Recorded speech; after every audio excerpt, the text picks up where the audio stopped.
మా అందరికీ నమస్కారం.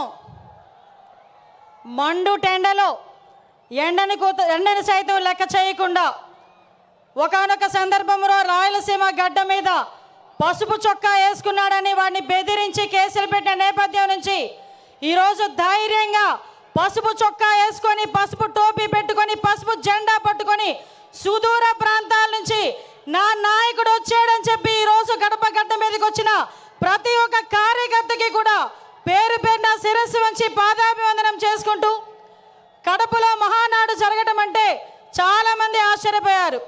నేను చేసి చూపిస్తా, కడప అన్నది ఎవడప్ప సొత్తు కాదు, ఇది తెలుగుదేశం పార్టీ అడ్డా అని ఆల్రెడీ నిరూపించున్నారు.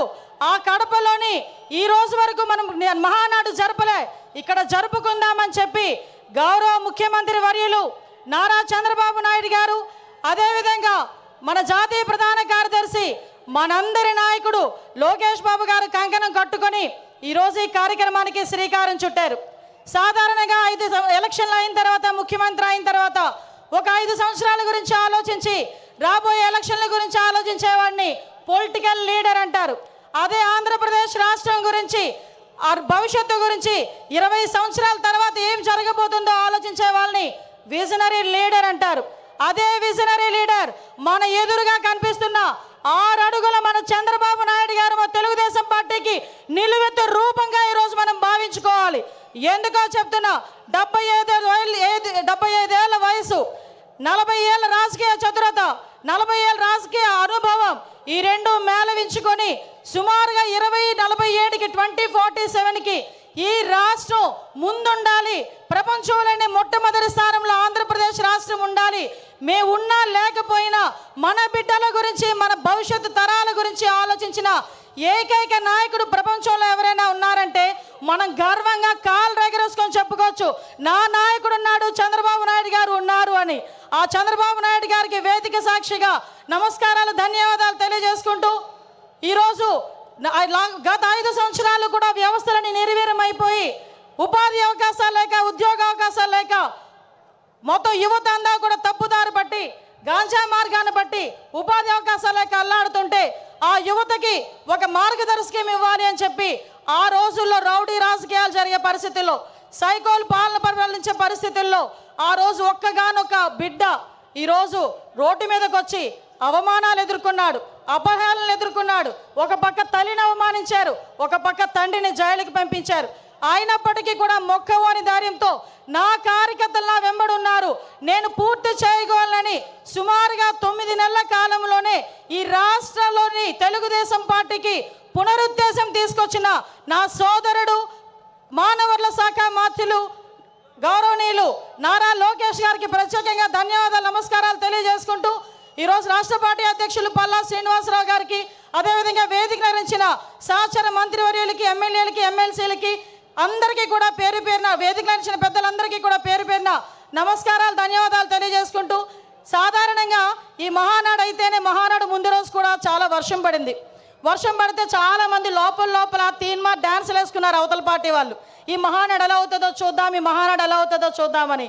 ఒక్కటి మాత్రం నిజం, ఆ మహానుభావుడు చంద్రబాబు నాయుడు గారి సంకల్ప బలం ముందు అన్నిది కూడా దిగదుడిపోయి, ప్రకృతి కూడా ఈరోజు మనకి సహకరించి 3 గంటల టైంలో ఇంత చల్లగా మనందరినీ కూడా ఇక్కడ ఆశీర్వదించిందంటే ప్రకృతి, ఈరోజు ఇది కూడా ఒక శుభ సూచకంగా దేవుని స్క్రిప్ట్ కింద భావించాల్సిన పరిస్థితి. గత 5 సంవత్సరాలు చూసాం, విధ్వంసంతో స్టార్ట్ అయింది, ప్రజావేదిక విధ్వంసంతో స్టార్ట్ అయింది, అనేక కేసులు పెట్టించుకున్నాం, అనేక రకాల జైళ్ళకి వెళ్ళాం, అభివృద్ధిలో శూన్యమైపోయింది, 20 సంవత్సరాలు వెనక్కి వెళ్ళింది. అభివృద్ధిలో ఎందుకు ముందుకు రాలేకపోయింది అంటే శాంతి భద్రతల మీద వాళ్ళకి పట్టు లేక, కనీసం వాళ్ళ భద్రత మీద వాళ్ళు కనీసం శ్రద్ధ చూపకపోవడం వల్ల ఈరోజు మళ్ళీ అదే శాంతి భద్రతల మీద, భద్రత మీద శ్రద్ధ చూపించారు. కాబట్టి మన నాయకుడి మీద నా నమ్మకంతో ఈరోజు అనేకమైన కంపెనీలు ఈరోజు వస్తున్నాయి. ఇంతకుముందు రాయలసీమ గురించి, ఫ్యాక్షనిజం గురించి మాట్లాడుకునే పరిస్థితి నుంచి ఈరోజు ఉపాధి అవకాశాలు, ఫ్యాక్షన్లోని చాలామంది ప్రాణాలు కోల్పోతూ ఉంటే అటువంటి వాళ్ళు ప్రాణాలు కోల్పోకూడదని ఫ్యాక్షనిజాన్ని సమూలంగా ఆ రోజు నాశనం చేసి ఈరోజు అదే కత్తి పట్టిన చేత్తోనే ఉపాధి అవకాశాలు కల్పించిన పరిస్థితి. ఈరోజు రాయలసీమలో ఉన్న ప్రతి మహిళ కూడా ఇంట్లోని చంద్రబాబు నాయుడు గారు బొమ్మ పెట్టుకోవాలి. ఎందుకనంటే ఏ రోజైనా కత్తి పట్టిన మగవాడు బయటికి వెళ్తే మళ్ళా తిరిగి ప్రాణాలతో వస్తాడో రాడో తెలియని పరిస్థితి నుంచి ఈ రోజు నా భర్త క్షేమంగా వస్తాడు, తిరిగి డబ్బులు తీసుకొని వస్తాడని ధైర్యంగా ఉండే పరిస్థితిని ఈరోజు తీసుకొచ్చాం. ఇంతకుముందు రాయలసీమ అంటే మనకి చేతిలో కత్తులు, కటార్లు, బాంబులు వినిపించేవి.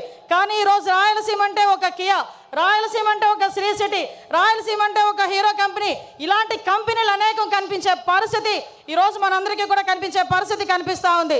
నేను ఒకటే చెప్తున్నా, నిన్న ఒకే ఒక విషయం చెప్పి ముగిస్తా. పెద్దలందరూ ఉన్నారు.